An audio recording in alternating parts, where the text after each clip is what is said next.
Good morning, Dr. Joe and fellow classmates. I'm Charlie Harrington, as you know from our earlier introduction. I'm going to talk to you today about a subject that is very important to me, and that is safety, specifically weather safety. Now, I know that a lot of you have kept up with the hurricanes and the other issues that have occurred on television and probably have the idea that it can happen to you, but I can assure you that it can. You know, severe thunderstorms and tornadoes happen all over the United States. Severe weather causes a lot of damage. It causes injuries. It affects the economy. And it taxes local resources to the point that very often communities become financially unstable due to the results of the damages that have occurred. Most people are aware of severe weather and scared of it, but don't seem to have a great deal of respect for it and don't seem to take a whole lot of precautions to keep themselves and their families and their pets safe. I hope you want to keep your family safe. I know I do. And in the next few minutes, I'm going to talk about several ways in which you can do that. Mr. Charles Dudley Warner once made the comment that everybody talks about the weather, but nobody does anything about it. Well, right now, I think you would find that the National Weather Service and the National Oceanic and Atmospheric Administration would disagree with that statement simply because a lot's being done about the weather, and we are the ones that's doing it to the weather. I'm going to read a quote to you. Unfortunately, I have to read it to you because it's too large for me to memorize. But this comes from the National Science and Technology Council. And they say that due to changes in population, demographics, and more complex weather-sensitive infrastructure, Americans are more vulnerable than ever to severe weather events that are caused by tornadoes, hurricanes, severe storms, heat waves, and winter weather. In 2011 alone, severe weather caused the deaths of 550 people and did over $28 billion of damages. That's very significant numbers when you stop to think about that across the U.S. As far as doing something about the weather, scientists say what's happening is that based upon scientific research and sound evidence, they're finding that one of the major reasons for our climatic problems are the changes in climate that are caused by a lack of our care for the environment. Humans are pouring carbon dioxide into the atmosphere faster than plants and the oceans can absorb it. This is creating a tremendous problem for us in shifts in climates. I'm sure if you've noticed the weather where you are right now, you've been able to tell that it's different from what it was several years ago. I know that here in Southwest Virginia, I always enjoyed the 4 different seasons that we had. At this point now, we have 2. We go from cold to hot with hardly any transition in between. And we're seeing temperatures in this region much hotter than we are used to. And along with those temperatures, we're seeing storms that we're not used to seeing. Violent storms, weather changes that are not usually found in this area. A lot of folks would argue that tornadoes don't occur in Southwest Virginia, and I would be one of those. My experience down through the years has been that we just don't have those problems.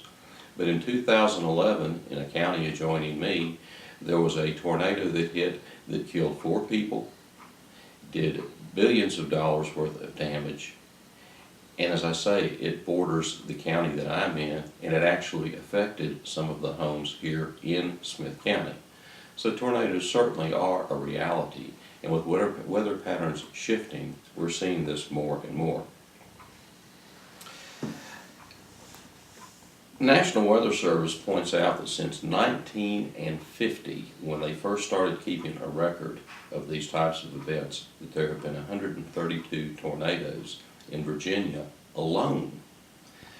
I spoke with a friend of mine, Phil Heisel, who was a meteorologist in the Blacksburg National Weather Service Forecast Center, and he told me specifically that there are few counties in this state that haven't experienced some tornadic activity.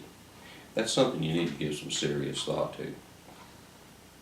So let's take just a minute to take a look at safety and preparation for storms and what we can do.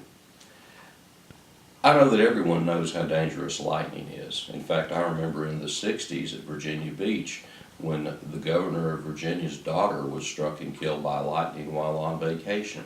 This is not an uncommon thing in the United States. In fact, on the average, there are 62 deaths that are related to lightning and 300 injuries every single year. And you know, what preparations do we take as far as being ready for the storm and being aware of the fact that something is going to happen? Sure, we listen to the Weather Service, but do we pay much attention? Have you ever gone and taken a Skywarn class to understand storms, to understand how you can tell when storms are becoming bad? Those classes are free and available in just about every community from the National Weather Service, and they give you a very good basis for understanding the weather so that you can better prepare for the problems that may come up during the season. Speaking of the season, April through July are the months when tornadoes occur in this area. So we are now into that particular phase of weather for the year. We really need to be prepared for this. The National Oceanic and Atmospheric Administration says that we're going to have an above average year of tropical disturbances. A lot of folks think tropical disturbances, that's happening miles and miles and miles away from here. While that's true, the effects of weather travel all the way across the country. And a tropical storm that occurs now, within 8 to 10 days, can cause severe weather on the eastern shore. Right now we're experiencing some problems that have occurred with the most recent tropical storm Andrea in the forms of heavy rains and winds. And think about it, that storm originated out in the tropical areas. Now I know that in watching television and listening to radio, you hear public safety announcements that tell you be prepared, have a family kit, have a family plan. But research has shown us that not too many people take that seriously and not too many people do. Kits are easy. I won't bore you with what goes into a kit because I know that there's all kinds of literature out there and that you see this often. But go to the Red Cross site on the internet. Go to Virginia Department of Emergency Management, the Ready Virginia site, and you can learn how to put together a kit that can keep you and your family safe in the event of a disaster, along with other actions that you can take. I do want to make one thing perfectly clear to you. You've been told about the different places to go in the event of a weather problem. There is no safe place in a mobile home. And if you live in a mobile home, have family or neighbors that live in a mobile home, they need to make arrangements to go somewhere else. Now, I want you to understand, as far as weather is concerned, that there are two phrases that are vitally important, and that's watch and warning. A lot of people get the two confused, but I use the analogy of your mama. If your mama says, watch out, don't do something, she's telling you there's going to be a problem. If your mama warns you that if you do it, you're going to get a whipping, you know something's going to happen. So a watch is simply that. Conditions are right. A warning means that the problem is pretty much imminent and you should take action immediately. One of the things that concerns me is the fact that when storms occur, people are asleep in bed. You have no way of knowing a storm's coming through. Lots of people are killed in tornadoes because they have no idea that a tornado even exists until the roof comes off of their house. You can solve this by buying a weather radio, and I highly recommend that you look into that. Weather radios are cheap. They can be purchased in a number of different big box stores, drugstores, just about anywhere. You can purchase them online. For $30, you can have a weather radio that will be tuned to the National Weather Service. It will be completely silent until an alert is set off. It can be programmed for your particular community, and that weather radio will go off in the middle of the night to let you know that a tornado is coming through, that a severe storm is coming through, and hopefully give you adequate time to seek shelter and keep your family safe. These are turbulent times. Our weather is getting worse and worse, and I highly recommend that you take care of your family. Let's not get blown away by storms.